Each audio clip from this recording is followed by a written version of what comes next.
सभी को नमस्कार। करियर फर्स्ट चैनल पर आप सबका स्वागत है। डिक्टेशन लिखने के लिए तैयार रहें। Ready start. सभापति महोदय, प्रतिदिन छोटी मोटी झड़पें होती रहती हैं। हमारी फौजें बड़े उत्साह से उनके मुकाबले में खड़ी हैं। उनके हौसले बहुत ऊंचे हैं, लेकिन हमारी सरकार का भी यह कर्तव्य है कि उनके हौसले को कभी गिरने न दे। उन्हें हर तरह की सुविधा प्रदान की जाए जिससे उनका आत्मविश्वास बढ़े। मैं मंत्री महोदय से अनुरोध करूंगा कि सरकार अपनी नीतियों के प्रचार का काम ठीक प्रकार से अपनी फौजों से करे। उनको अच्छे अच्छे हथियार दे।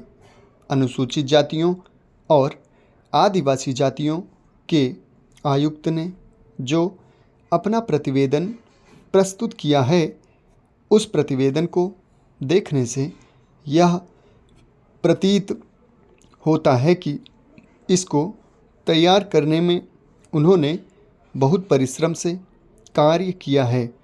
इसके लिए मैं उनको और उनके सहयोगियों को धन्यवाद देता हूँ, परंतु साथ ही साथ इस प्रतिवेदन के संबंध में कुछ आवश्यक निवेदन भी करना चाहता हूँ।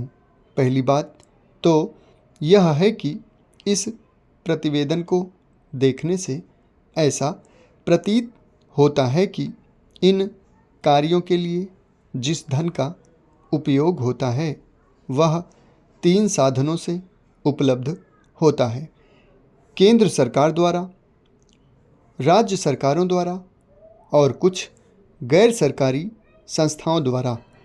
प्रतिवेदन के अनुसार जितना धन इन कार्यों पर व्यय करने के लिए दिया जाता है, उतना धन पूरी तरह से व्यय नहीं हो पाता।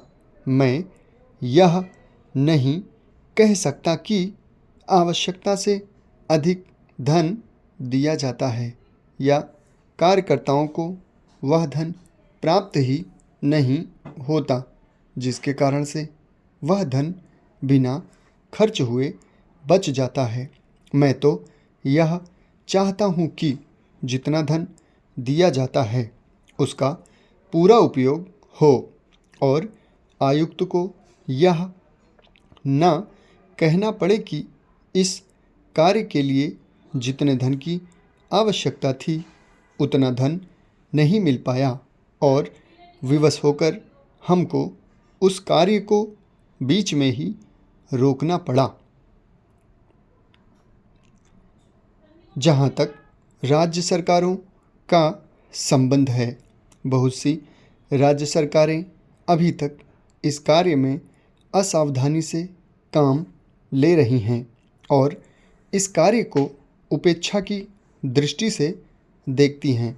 आयुक्त ने इस बात की शिकायत की है कि बहुत सी राज्य सरकारों ने अनेक पत्र भेजने के बाद भी अभी तक अपनी रिपोर्ट नहीं भेजी है।